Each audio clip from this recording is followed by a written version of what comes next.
I am utilizing the Bid Integrations plugin to establish a connection between these two platforms.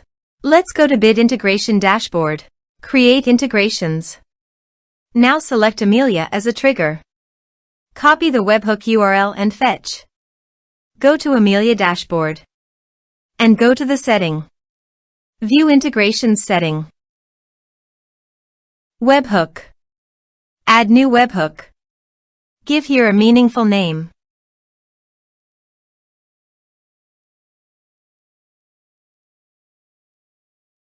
And paste the webhook URL. Choose here your desired type. I am choosing the appointment type. Also, choose here your desired action. I am choosing booking status changed. Save. Save.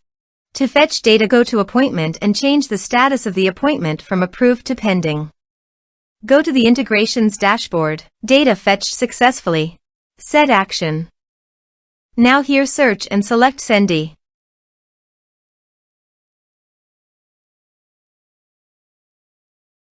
To get API key, go to Sendy dashboard. Click your account in the top right side corner, then click Setting. Now navigate to your API key section. Copy the API key. Paste it here. Now copy the domain name that is Sendy URL. Paste it here. Now click Authorize. Authorization is successful. Click Next. Now select the brand and list.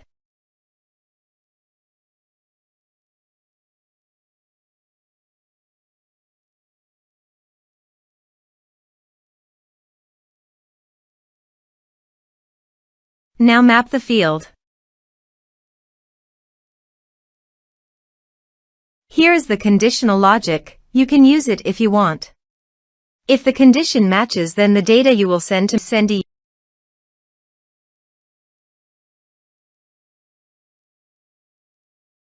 Click Next. Now save the integration. Now go to Amelia Appointment Dashboard and change the status from pending to approved. Now navigate Sendy brand page and click View All List. Select the list. Here is the data that came into Sendy through the integration. Thanks for watching.